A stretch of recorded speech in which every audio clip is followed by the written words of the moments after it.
Hey guys, welcome to my channel. My name is Tom LaHue, and we're going to be looking at Enneagram Type Eights today. The asserter, the boss, the challenger. If any of those titles resonate with you, maybe you're a Type 8. Maybe you live with a Type 8. And 8s can be great, but 8s can also be a big pain in the butt too. And we're going to talk about it in this video. Before we get started, just a reminder, in the description below is a link to my website, tomlahue.com, where I do offer Enneagram coaching. It's basically life coaching, but using the Enneagram as the basis for that coaching. Also do a lot of relationship or couples coaching as well, marriage coaching. And I'd love to work with you or help you out if I can. I have several different programs available on my website. You can even just book a single appointment and find out if it's a good fit for you. Also, I got a lot of classes. I've got a live class coming up, Mastering Enneagram Coaching, and I'd love for you to jump into that class, earn a certificate in Enneagram Coaching if that's something you're interested in, adding that to your toolbox. Okay, so I'm looking at this simple book, The Enneagram Made Easy. I think this is a great book for people when they're getting started learning about the Enneagram. Maybe you just heard about this. You're like, oh my gosh, where's this been all my life? How come I wasn't taught this as a child? I know, I get it. Well, this is a good place to start. And I want to look at a list that's in this book and just kind of talk about it, laugh about it, break it down, and see what you think about it. It's basically like what I like about being an 8 and what I don't like about being an 8. So if you are an 8, maybe this list will resonate with you because there's a lot of strengths or good qualities. We all kind of have superpowers. I think 8's one of your superpowers is having a BS detector. You can just walk into a room and you can listen to somebody talk and think, yeah, they're full of crap. That person's full of crap. Or that person thinks they're in charge, but they're not really in charge. That old lady over there is the one that's actually in charge. Being able to tell where the power centers are. And then also the superpower of empowering other people. Technically, the superpower of 8s is superpower, like the Hulk. You just get bigger, you just get stronger. But at your best, you empower other people to face the challenges in their lives. You go to an 8 when you want your butt kicked. Not when you want sympathy, you want somebody to understand and make space for you and tell you that life's not fair. When you need validation, don't go to an 8. Go to an 8 when you're actually ready to change. And if you'll give 100%, that 8 will probably give you 120%. But if you don't give 100%, then they're probably going to think, why am I wasting my time with you?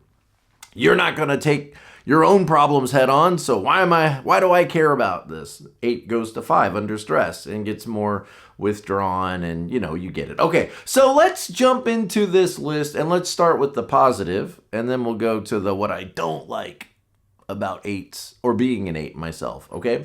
All right, so what do I like about being an 8? Being, right from the book, it says being independent and self-reliant. 8s, it's kind of like as a child you realize, you're watching the playground. You're trying to figure out what are the playground rules. Okay, I hear what the rules are in the class, but what are the playground rules out on the street? Out on the street, in the neighborhood, in the hood, what are the rules?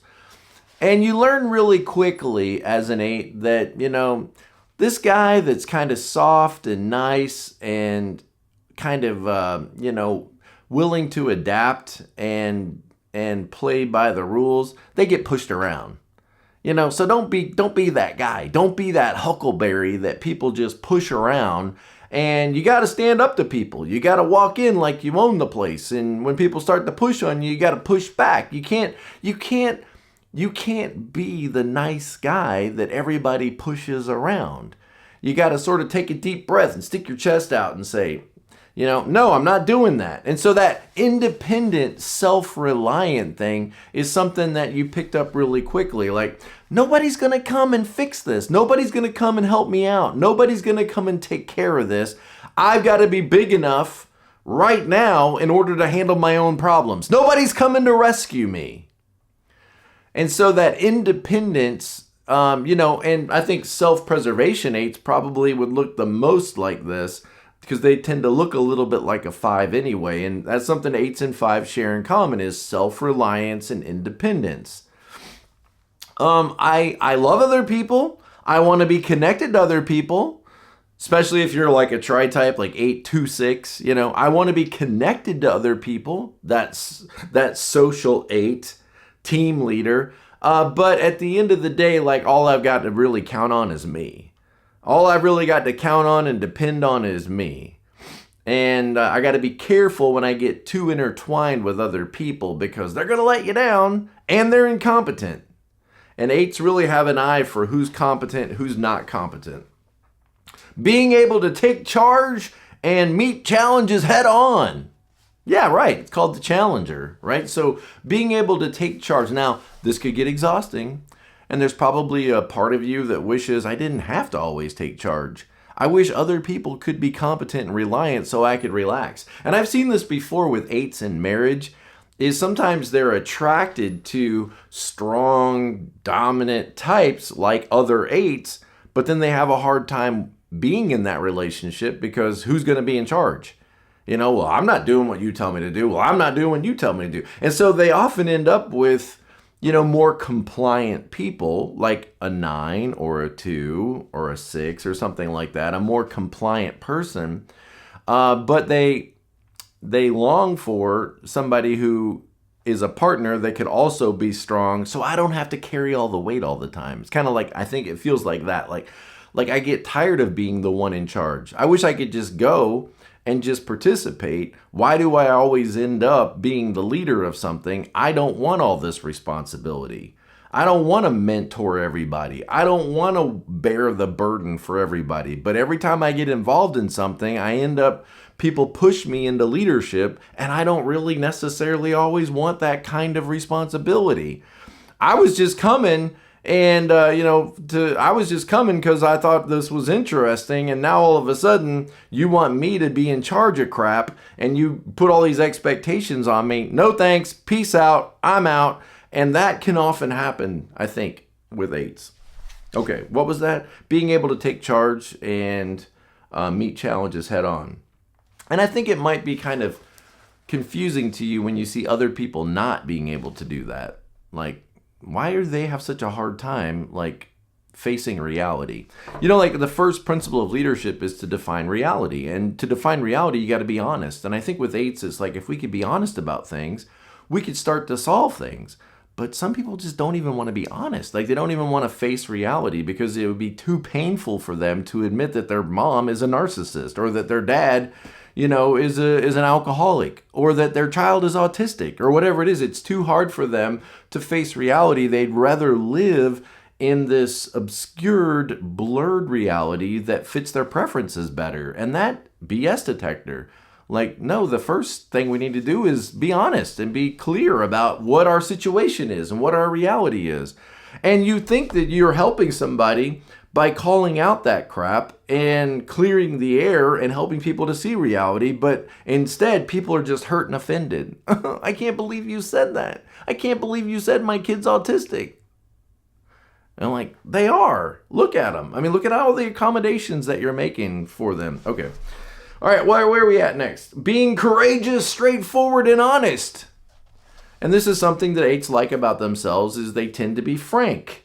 They tend to be direct. They tend to be clear. And they might think, why would I lie to you? Why would I lie? Now, I might lie if I wanted to get something out of you because 8s can tend to be a little bit like wheelers and dealers. I'm going to get that Christmas tree for $20. You watch and see. And then make up some fake story about grandma having cancer and this is her last Christmas. I could see 8s doing that kind of stuff. But when it comes to actually dealing with a problem, around a dinner table or dealing with a problem in the office, I think the 8 might think, why would I lie to you and not tell you that I stopped at the donut store, on the way home and ate a donut? Because why would I cover that up? But the other person might be hurt. Well, why would they be hurt? That's ridiculous. So I think 8s, they tend to be very direct, straightforward, and clear, and people appreciate that. And it's necessary in a lot of what we do in life to have somebody that's direct, straightforward, and clear. But there's a dark side to it, right? And we'll get into that when we get into the other list about people getting their feelings hurt. Getting their feelings hurt, So we'll talk about that in a minute. But I remember an older lady at church when I was a kid, and her name was, I don't even know what her name was, but her nickname was Frankie. And everybody called her Frankie Rodriguez. And I couldn't even tell you what her name was because all of her life she went by Frankie. And the reason she went by that was because she was so frank, direct, and straightforward. There's a good chance that she was probably an 8. So, all you 8s out there, if you're looking for a nickname, maybe Frankie. And I think that there's this sense of like, you got to be frank and direct so people can deal with it. And I just want to remind you that a lot of people don't want to deal with it. They don't even want to face reality, much less deal with reality. And that's got to be so confusing to you. Like, why would people want to just bury their head in the sand and pretend like things are different than they really are? That's a good question, but I don't know that I have the answer to it. But I can definitely say that that's true for many people, is they have a hard time sort of waking up and facing reality. And sometimes it's the people right next to you on the Enneagram Type 8s. And type 9s. In fact, the tri-type 793, that tri-type, whether it's a 973 or a 397, whatever it is called the avoidant addict. The avoidant addict. In other words, this person, all three of those types don't really necessarily want to deal with reality. They would rather get to their goal, and whether their goal is to have a good time and stay positive, or whether their goal is to overcome obstacles and achieve results, or whether their goal is to maintain peace and harmony. All three of those types might have a hard time dealing with reality as it is and not sugarcoating it or not placating it. Okay, interesting stuff. Getting all the enjoyment I can out of life. I think especially 8-wing 7s, right? Because you mix that sin of lust with the sin of gluttony, and you've got this big person that really just wants to grab life by the horns and, live life to the fullest. And I think that is a good thing. I think that is generally a good thing. Not overthink things and sort of be present to life. I could see this person being very present to life and being very focused on, not having a lot of internal turmoil. Some types, it seems like they have a lot of internal turmoil, like type 4s, type 6s, maybe type 1s, and some other types. It could be anybody at any given point in time, but I think 8s are more likely to create external turmoil than that they are to have internal turmoil in their own minds. Okay, more about that later. Okay, so where are we? Getting enjoyment out of life, not overthinking things. If things don't work out, who's to blame, and then move on. Supporting, empowering, and protecting those close to me. What awesome words that is. That's why it's so fantastic to be loved by an 8. When you're on the inside of the 8's fort, remember that idea that all 8s have kind of a fortress mentality to life? You're either in the fort or you're out of the fort. And if you're out of the fort, why are you talking to me? I don't care about you. You're a nameless, faceless robot. And if you're in that fort, to be empowered by an 8, and this happens in a lot of ways. An 8 could just say to you, why do you take that crap? Just go back there and tell them you're not going to work on Fridays. Just tell them you're not going to work. Nobody else works on Fridays. And that can feel like the person's pushing you. But from an 8's perspective, it's like they're trying to empower you, to own your space, own your life, get in there and tell people no. You have a right to own your life. You have a right to own your space. And I think that's just taken for granted by 8's, when the rest of us sometimes need to be reminded of that lesson. And then empowering, supporting, and protecting. I think love equals protecting to an 8. If you don't protect the people that you're responsible for, that you're caring for, how can you say you really love them? And protecting means when some stranger walks up and starts talking to your kids, you're going to step right in front of them what's going on? What do you want with my kids? Why are you talking to my kids?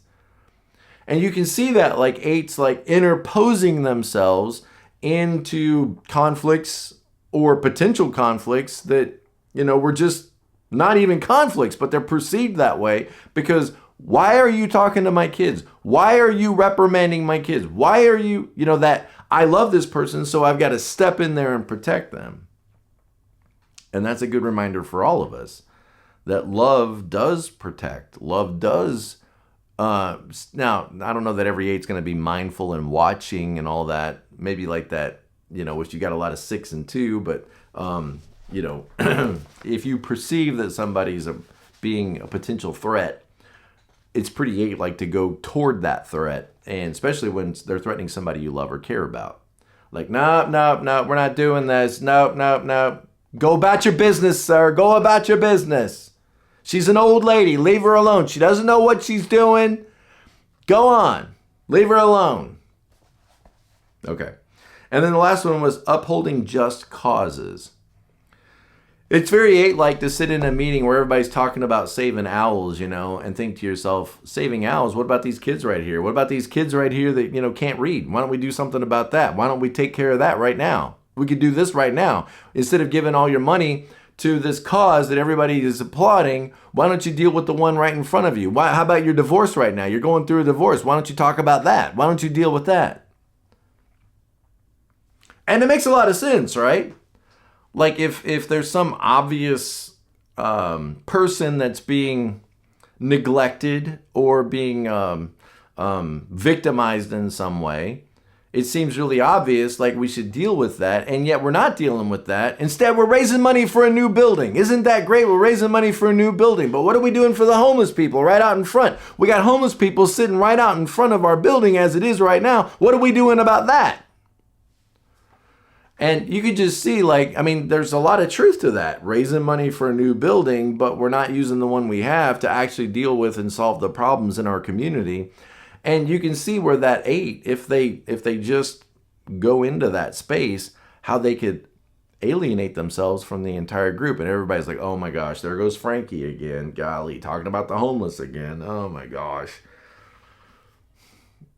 And you end up the problem in a lot of organizations, and this is why you partly why maybe you remain independent, is because you're like, I'm not a joiner. Every time I try to join something and I try to bring them the remedy, instead they get mad at me. And this is what happens to prophets. And 8s, you guys are the prophetic type. You go into places and you call out bullcrap, at least the way you see it, and you give a big dose of reality to people and make them face the truth. And people don't necessarily like that all the time. They don't necessarily like it, and they get mad at you, the messenger, rather than the truth that you're trying to expose. Because you're calling out people's bullcrap, or you're calling out their inconsistencies, and this is very unpleasant for the audience or the recipients. And it makes you look maybe like a troublemaker and then you think, I'm trying to help. I'm not trying to wreck the ship. I'm actually trying to help. And they don't want my help, so screw them. Screw them, screw this whole thing. I'm going to go live on a horse ranch in Arizona, and I'm just going to love horses because this is ridiculous. I'm done with people. And goes to 5, right? 8 under stress looks like a 5. Withdraws. I don't need anybody. I'm going to be greedy with my energy, my attention, because I tried to give it and it caused a problem. So screw them, screw all of it. I'm not a joiner. I'm out of here. I'm done. Don't ask me to do anything. Don't ask for anything. See that line to 5? In health looks like it too. Let me join this. Let me help these people. Let me care about them. Let me show up. And realize it doesn't mean you're good or bad when you look like a 2 or a 5. It just means, oh, that person's under stress right now. We need to be a little bit more patient with them, a little more understanding. So that's the good list. If you feel like, golly, Tom, you have rattled my cage already, what's the bad list? Okay, here's the bad list. So here's the stuff that 8s might not like about being an 8 themselves. Women 8s sometimes have a hard time in our society because the strength and boldness that, are associated with being an 8 are often seen as or perceived as being masculine traits. And so, you're probably just going to be perceived as a woman if you're an 8 a lot like you are I don't even want to say it, but a bitch, right? They're going to think, oh my gosh, this woman is such a bitch, right? I'm a pastor. I got to be careful what I say. But that's the way you're going to be perceived even when you don't see yourself as being that. And you're like, no, I'm just being truthful. I'm just being direct. I'm just being honest. I'm just facing reality. I'm just calling it as I see it. And then, I end up being, what is the word? Diminished or minimized because these guys push me into this characterization as a B. Okay. All right. So unfortunate.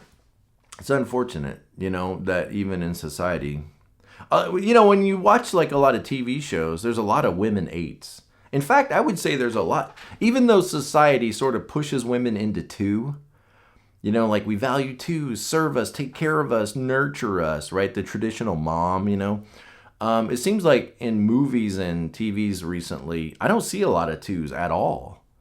I do in Hallmark movies when I have to watch those. But in Hallmark movies, I see a lot of twos, but I don't see a lot of twos in Hollywood. Women twos. I see a lot of women eights, and okay, fair enough, whatever. All right, but okay, so here we go. Overwhelming people with my bluntness and scaring them away when I don't intend to. Now, there may be times when you do intend to scare people away. I would say more like shooing them away. But one of the things that you may not like, you may think, oh my gosh, it's so frustrating being an eight. Why? Why is that, Marie? Why is that, Sally? Why is that, Joan? Well, because sometimes I feel like people take me the wrong way. I'm trying to connect with them, and, we start talking about their business, or we start talking about their kids, or we start talking about, public school versus private school versus homeschool, or whatever the topic is. And I'm just being myself, because what else would an 8 be? I'm just being myself, and then before I know it, they're not talking to me anymore, and then they're not reaching out to me, and then I get this text. Did you know that Martha was really upset when you said that anybody that homeschools is just, and you're like, oh my gosh, I can't even be myself. I'm not sure how to interact with people anymore because I've got to be myself. And yet, it seems like people are hurt all the time and offended when I'm not trying to in any way. And so you're probably, in a sense, like restraining yourself. I think a lot of eights might feel like they're restraining themselves in what they say because they don't want to be too much. They don't want to be too intense for the group that they're in. And it's like you're always juggling between being honest, direct, fair, and true, with being appropriate and kind and tender-hearted and gentle, and that is, sort of the challenge. It's like almost like a wolf that has been domesticated is an 8. Almost like a wolf that's been domesticated, and you have all those wolf instincts, to like fight and tear apart and rip and shred and not be at the bottom of the pack, But then I've got to live in this community. I got to live in this house. I got to live with all these other people, and I can't necessarily let my instincts be out of control. I got to restrain those all the time in order to not be too much for the people I'm with. Okay. So, overwhelming people with my bluntness, scaring them away. Okay, next is being restless and impatient with other people, especially their incompetence. I mean, I can imagine the worst thing for a 5 is sitting in college with a professor who doesn't know what they're talking about. I can imagine the worst thing for a 7 is being stuck in a room doing tedious tasks that are boring and not being able to get up when they want to and move around when they want to. And I can imagine the worst thing for an 8 is being on a team with a leader who's incompetent, or a leader who doesn't know what to do next, or is very indecisive. And not only indecisive, but has a propensity for, what's the word I'm looking for? The opposite of being direct. What is that word? It's a good time for a drink of water. Ambiguous. With a leader who's ambiguous, who isn't clear, who isn't straightforward. I think that could be very frustrating to an 8, is to be following a leader who's ambiguous, indecisive, and apprehensive. And realize that leader, might be a 6 or a 7 or something like that. They may be exercising caution because they don't have all the information, and they're not as willing or as prone to move to action as an 8 would be without having all of the right information. So just because people around you might be slower at moving to action doesn't necessarily mean that they're incompetent. But I think it could be perceived that way by an 8 as this person is incompetent. And competency is a big thing for 8s. I don't think that you're trying to prove your competency like a 1, 3, or a 5. 1, 3, and 5 are all the competency types. They need to be seen as competent. I think 8s are more evaluating, are the other people around me competent? And if not, then get out of the way. Get out of the way. Move along. You don't know what you're doing. And I don't think 8s are trying to prove their competence as much as they're trying to not be controlled by those who are incompetent. Interesting distinction.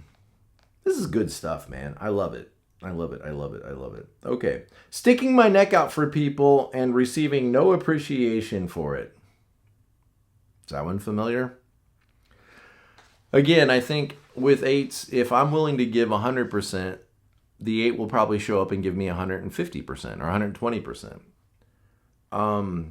But what about when you show up, you give your time, you give your attention, and you come alongside of some group or some person to help them, and not only are they not appreciative of your concern and your effort and your attention, but they're offended by it. What happens to you as an 8? You're like, again, I'm done. This is ridiculous. Why am I even doing this? I don't need this. This is all bull. I don't need any of this. I'm not a joiner. I don't need any of this. Okay. How does that feel? You know, when the opposite, not only are people not appreciative, but they're offended. They're hurt and offended. And I think you need to be careful. This is no excuse for you to be awful or treat people awfully, or in an awful way. But you know what appreciation is? Appreciation is when you say to someone, hey, thank you so much for what you did for us. It really saved the day and helped us out. Thank you for your thoughtfulness. I really appreciate it. I don't think 8s are doing what they do for appreciation, but everybody likes to hear appreciation. And if you're going out of your way to come out of your fort, you know, to care for the settlers, it would be nice if somebody said, thank you so much. I really appreciate you taking the time to help us out. No problem. No problem. Don't make it weird. Don't make this weird. If I didn't want to do it, I wouldn't do it. Okay. Never forgetting injuries and injustices. Is that you? Is it hard for you to let things go? Who's to blame? How come they didn't know?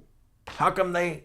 Is it hard to let go of stuff? Do you write it down? Is it written in I'm never going to trust that person again?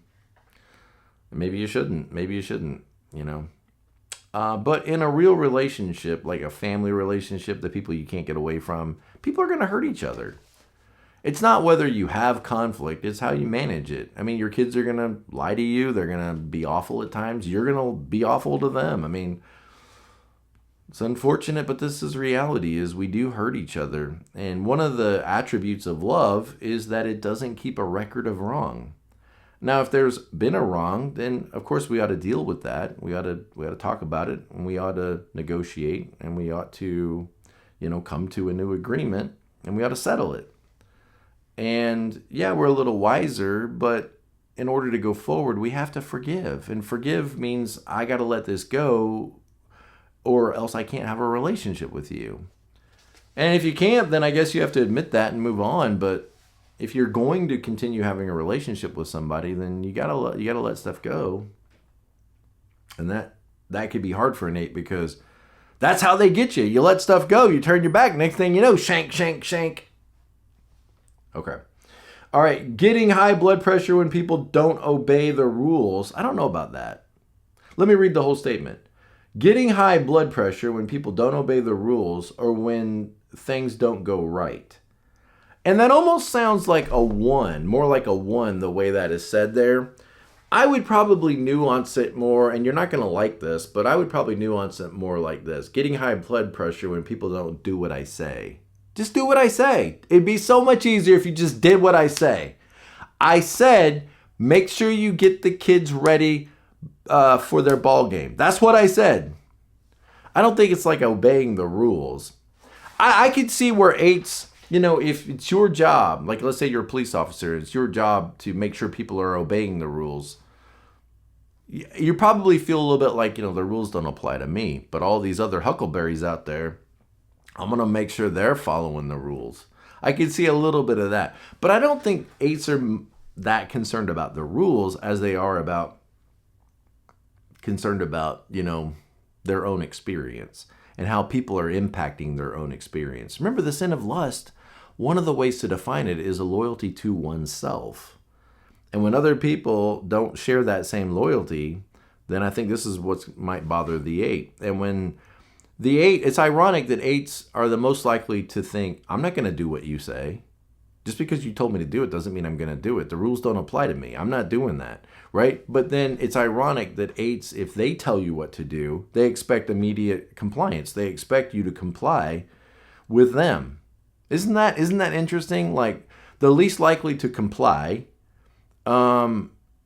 is probably the one that expects their partner or their people in their group to comply with what I say. Do what I say. Just do what I say. It's so simple. Just do what I tell you to do. I think that's more 8-like than, having high blood pressure when people don't obey the rules. I think having high blood pressure when people just don't do what I tell them to do. I told you to stop talking and you're still talking. Like, think Judge Judy. I think she's an 8, Shut up. Stop talking. Shut up. I don't want to hear it. Shut up. And it's like, what if somebody said that to her? How would she respond to that, right? Okay. So yeah, in that sense, like, think Judge Judy, like, they're not obeying the rules. The rule is what I'm telling you to do right now. That's the rule. I'm telling you to do it, so you know what the rule is because I'm telling you what it is. And it's not like appealing. It's not like ones who want to comply or 6's who want to comply with a policy manual of rules or a standard of rules. It's like the rules could change with an 8. The 8 might be changing the rules all the time, but they're expecting compliance to their prescription of the rules. Okay? Maybe that's a good way to say it. When things don't go right. Okay, when things don't go right, how do you respond as an 8? Well, just think, how would another person respond? How would a 9 respond? Or a 7 or somebody else? They might think, oh, things didn't work out. That's very disappointing. But I think with an 8, disappointment is a bad feeling because that means you're helpless. You can't control your environment. Your environment is being controlled by other people. They decide what time the store closes. They decide whether the store is open on Thursdays or not.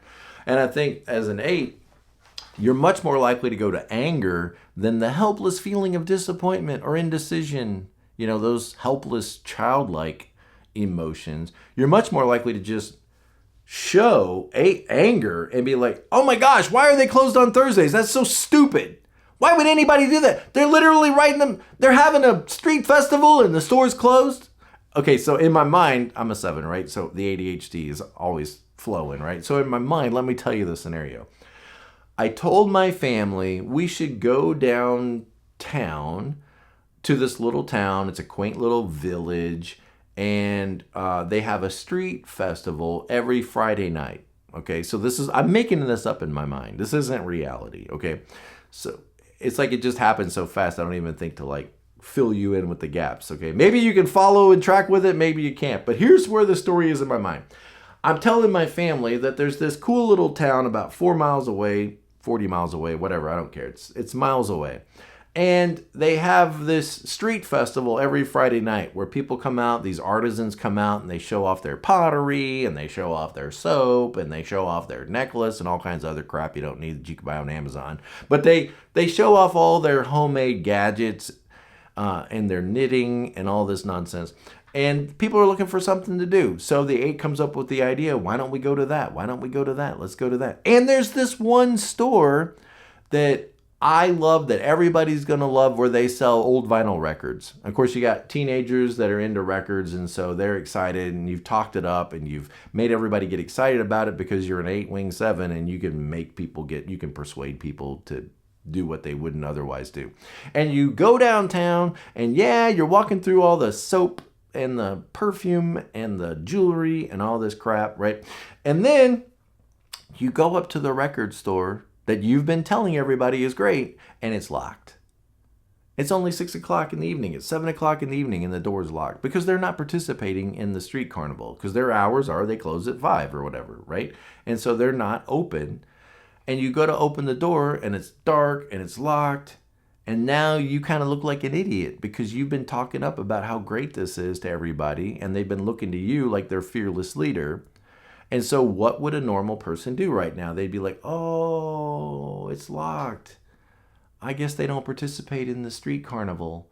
Oh, I'm really sorry. I'm really sorry I got your hopes up and now they're dashed and now you feel very sad and disappointed. You know, at this point, we would all feel disappointment and sadness and whatever, okay? But it's much more likely in that moment for the 8 to go, what the heck? Are you freaking kidding me? They're closed. They got a street carnival going on and they're closed? This is ridiculous. Who runs this place? Probably a bunch of, who runs this place? Probably a bunch of New Yorkers running this place. And so then they are New Jersey. Bunch of people from New Jersey running this place. And then when it doesn't open, Charlie, didn't I tell you to look it up? Didn't I tell you to look up the hours and see if they were open? Did you look it up? You didn't look it up. And so it goes right to like blame, right? Like who's to blame? Not me. The store owners are to blame. Or Charlie's to blame because I told him to look it up on the phone. He didn't look it up. Can't do a simple thing like look it up.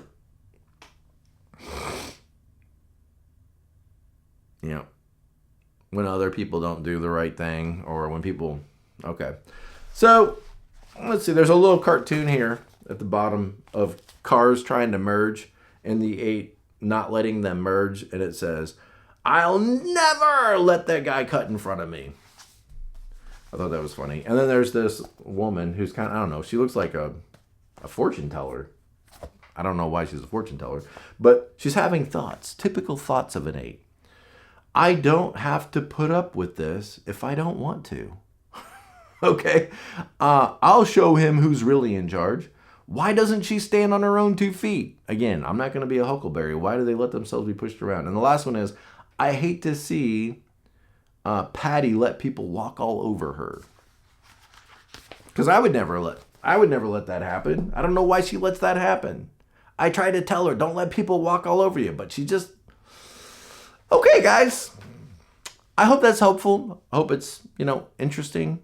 And I hope it helps you learn a little bit more about yourself or the people in your life that you love so you can have the best relationship possible, learn how to get along with each other. One of the things that I forget to say, but I should say all the time, is knowing your Enneagram type should make a difference in your life. And knowing the people that you love and care about, their Enneagram types, it should make a difference in how you interact with them. That you're more understanding, more compassionate, more sympathetic to their operating system, and take that into consideration when you try to interact with them. And it will definitely improve your relationship with that person and your ability to connect with them. All right, guys.